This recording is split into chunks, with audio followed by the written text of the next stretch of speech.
Hi, lovelies. I wanted to come back to you today from one of my favorite places in the world, my Buddha Grove. You can see, where is he? Shakyamuni Buddha right there. This is in our backyard, and it's a very sweet place. And today things feel very green. We're in the shade. It's supposed to get very hot here in Oregon today, but right now it's super pleasant, and the birds are cawing, and hopefully there won't be too much traffic noise. I wanted to share with you a gift that came to me about a month ago, a deck from a lovely psychic and visionary named Patricia Morningstar, who also is a member of the Mindful Tarot community. And this is a deck that she channeled of collage artwork taken of images from archetype, from mythological and even Paleolithic sources like cave drawings, and also imagery from quantum mechanics and sort of astronomy and the sort of representative of the new physics. This deck that she channeled to really bring forward a kind of holistic, archetypally rich vision of the Waite-Smith Tarot. So it is currently, she sent it to me in this beautiful, beautiful pouch, really nice sort of suede pouch with beautiful gold ribbon. The gold is a color that you'll see throughout the deck. Here's the box. I think that Patricia, this deck is now available through Make Playing Cards. I don't have the link offhand, but I'll add it to the description box below. I think she's going to be kickstarting it. And if she does, I'll also sort of somehow update the description below. But yeah, she gave me, this is deck 5 of 12. I love that. Thank you so much, Patricia. And what she says on the back here is, as a reinterpretation of the Rider-Waite-Smith deck, the New Traveler Tarot draws from paradigms grounded in quantum physics and Jungian psychology. Based on art arisen from the collective unconscious, it challenges our assumption about reality and the psyche. Channeled illustrations and text by Patricia Morningstar. And it is, you know, I think it's Make Playing Cards, their standard smooth, or maybe their superior smooth right now. It's one of my favorite card stocks. It's just really lovely, ever so slightly glossy, delicious to shuffle and to hold. And the gilding is quite well done and beautiful. These are the cards. These are the backs. See the gold throughout. And the little white book is quite well done. So it's very simple, you know, just a few words, keywords for each of the cards, but it also includes a little bit of information about the collage elements, which I find indispensable. So many collage decks do not tell you where the imagery comes from. And for me, I think this is partly my like kind of archival Queen of Swordsy nature. Actually, it becomes part of my understanding of the card to understand what the elements are. The other thing about this deck, I mean, collage decks are, by their very nature, they're collages. And so sometimes collage decks are like an effort, you know, I think about Kat Black's work, like with the Golden Tarot, you know, to kind of echo the imagery of the Waite-Smith and to kind of put the same number of elements, you know, if it's 5 of Pentacles, to have 5 Pentacles sort of collaged in. So sometimes collage decks really just try to recreate Waite-Smith imagery by with imagery taken from elsewhere. So like Kat Black's work, right? And sometimes collage decks are more like Tara May's Ritual Tarot, where there's a recognition of the way in which archetype can best be summoned forth with these dispersive kind of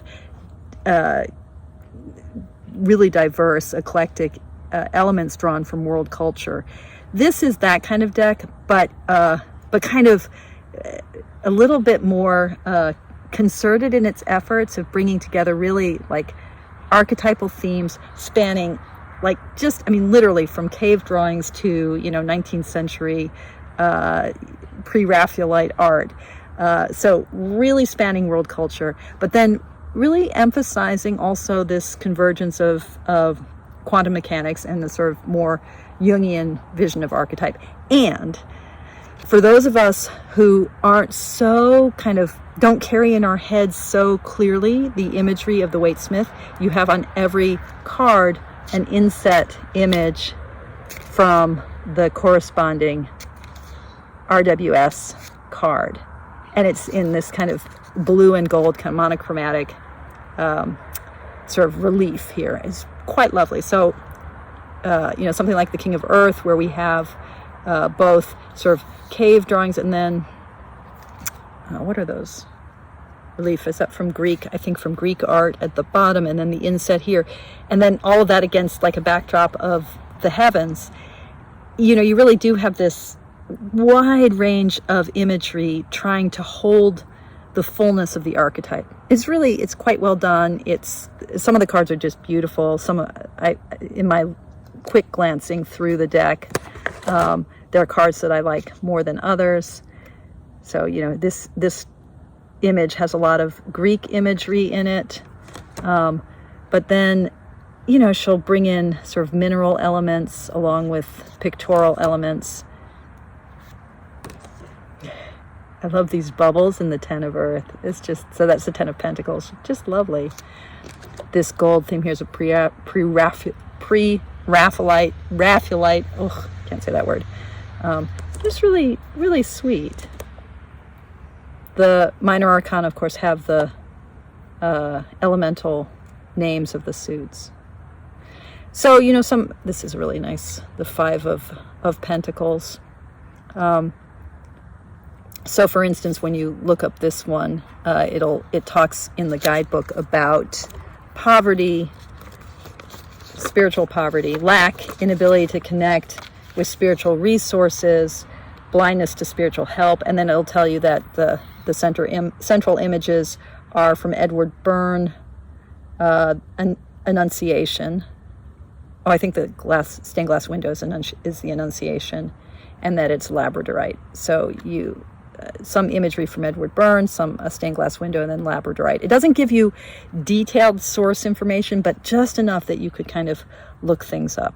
And this, quite cohesive whole here. So I could see this deck offering a kind of entry point for consideration of the archetype, for a little bit of active imagination as you do some path working. So here, very Japanese inspired. This feels Tibetan.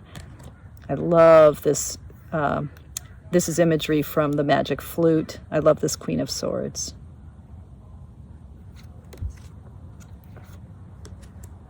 Really encouraging us to find, fabulous, the Ten of Swords. To find our way with the archetypes. I love that Seven of Swords. The bird with the sun and its sort of eclipsed sun in its beak, and these masks.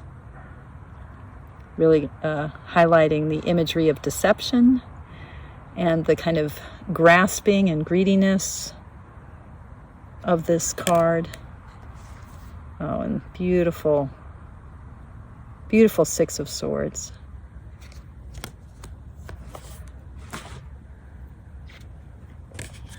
And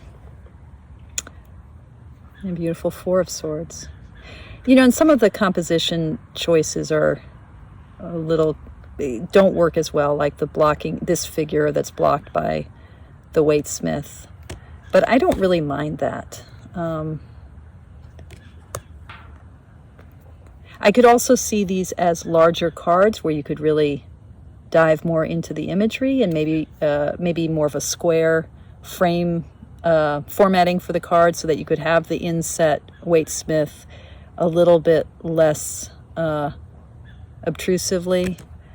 But I have to say, I do love the aspect ratio. I do love the gold borders. I love the gold and purple. Oh, look at that Queen of Cups. I like the ways in which she has created backdrops for so many of these cards. and then collaged in the different elements over a backdrop, which just allows a kind of cohesiveness to the imagery. And some, then you have Renoir, and it's like, oh, okay. I like a Nine of Cups that has a communal sense to it. I think of the nines. I was just talking about this with the Nine of Wands, which is my card of the month, my little charm cast tarot. How the nines are all about coming into the self, but here we have a communal imagery. We've got, I guess have Monet and Renoir. What does she say about the Nine of Cups? Let's see.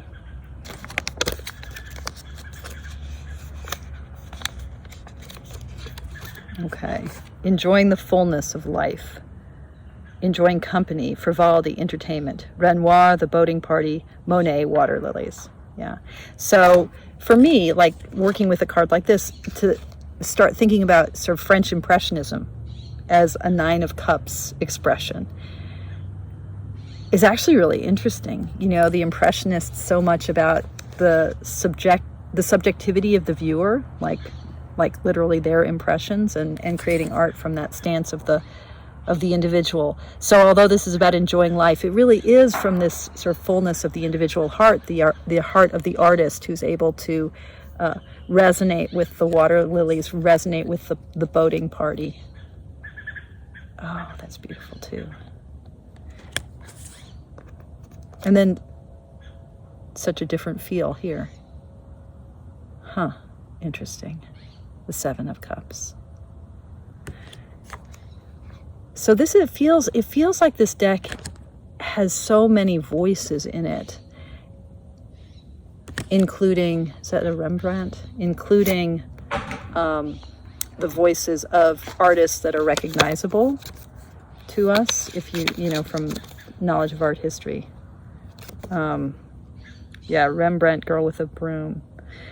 Disappointment that comes from limited focus of emotion, and the divine opportunity that comes from understanding the whole. Ooh, the divine opportunity that comes from understanding the whole, right? That traditional sort of depiction of the Four of Cups, like he can't partake of the divine, the fairy hand that offers him everything he wants. The guy that Arthur Edward Waite in the Pictorial Guide to the Tarot says, the wastrel. He can't appreciate what's given to him, and here that's enacted with that angel in the sky and the lonely woman with the broom. Wow, beautiful. So I feel like this is a deck that really has many voices in it. Botticelli, where we have art, and Van Eyck, all of art history sort of at Patricia's, oh, that's beautiful, at her beck and call here. Really, really gorgeous, and providing such an opportunity.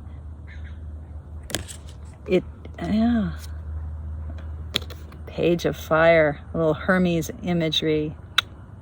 Oh, I love that for the Page of Wands.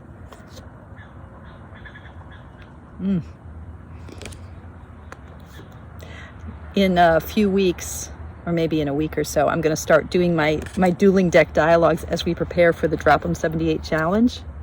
Oh, look at that. I love it. The comet streaking across the sky, and then the steam engine train. Seven of Fire. So as we prepare for the Drop 'em 78 challenge, which begins in October 15th, I will be doing my dueling deck dialogues, where I'm trying to hone my more Renoir, looks like, where I'm trying to hone my my sense of what deck I'm going to be working on this year. It was the Ostara Tarot last year, and Melissa Weatherspoon's Lonely Dreamer the year before. And I, for sure, Patricia, for sure I'm going to be doing your deck head-to-head with the Ritual Tarot and I have a bunch of collage decks, maybe the Jumble Dance. I'll probably end up doing several dialogues with collage decks. I have so many of them. Oh, I love it. So now we're in, oh, look at that star. Gorgeous. But this deck is really unique in just how you can feel the way in which it's channeled. You can feel the many, many voices, and the way in which that many voiced kind of origin of the deck allows us to get to the fullness of archetype. Oh, beautiful. Oh, look at this Justice with its insets. Insets. It's definitely different inset imagery as well as an insect. I love that. Yeah, the wheel of life, there you go. The Buddhist imagery with the Buddha holding it all, and the scarab, Jung's golden scarab that helped him understand synchronicity, the scarab imagery of rebirth and reincarnation. I love it. Yeah, beautiful. Oh, Botticelli, a little, is that Gauguin?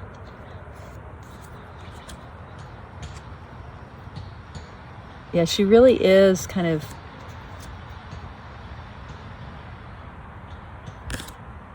she really is grappling with all the centuries of world culture here. Okay, a little Confucian sort of sense of bureaucracy and hierarchy and finding your place, and the stability of that, the solidity of that, and also the constriction of that. The Emperor is my card of the year, and also it's my soul card. And then the release of seeing the Empress. Yeah. The High Priestess. And the Magician. And finally, oh, there we go with the Solabusca Fool. One of my all-time favorite fools. I love, love, love this Fool card. Okay, let me shuffle her up. The new Traveler's Tarot. I don't know what makes this Traveler new exactly, because in some ways it seems that the magic of this deck is how ancient and actually timeless the imagery is. To thine own self be true. Not all who wander are lost. Okay, I'm going to shuffle up, and then I'm going to do a significator reading for, oh, beautiful, for my card of the month, which is the Nine of Wands. Been working with a lot of hypervigilance lately and feeling really buzzy and like revved up and anxious, and just working with all of this fire energy inside me that needs released. But I've got huge tasks all around me, some real, some imagined. And so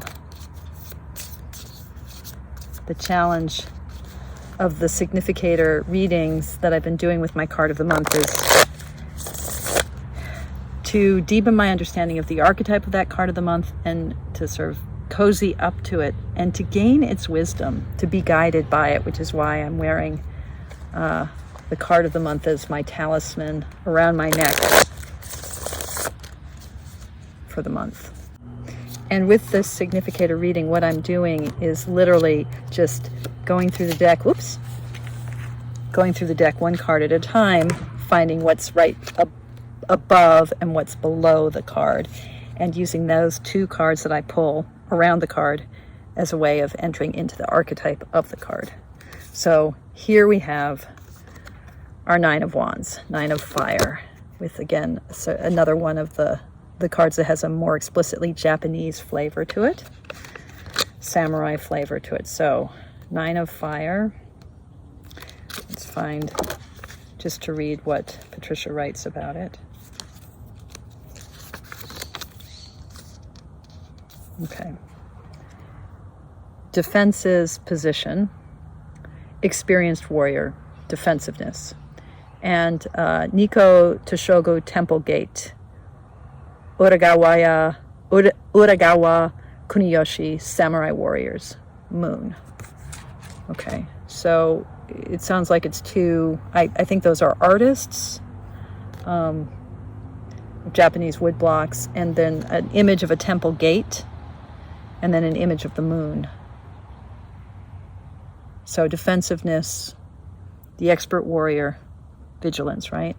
And the card right before it was the star, and the card right after it was justice. Yeah.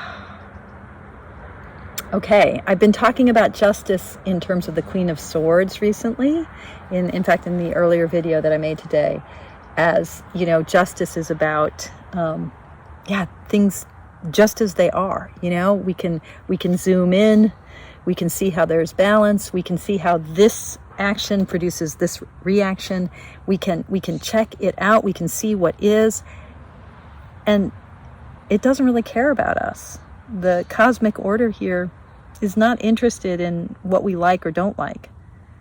It's showing us the consequences of actions, and it's saying, here's how it lies. This is what is. This balance in the universe, it's not because the universe particularly has a human sentimental blah, blah, blah.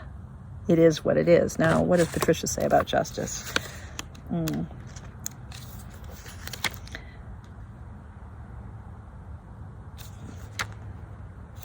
Balanced action in response to events, natural, divine, and human valuation, karmic consequences, judgment, right?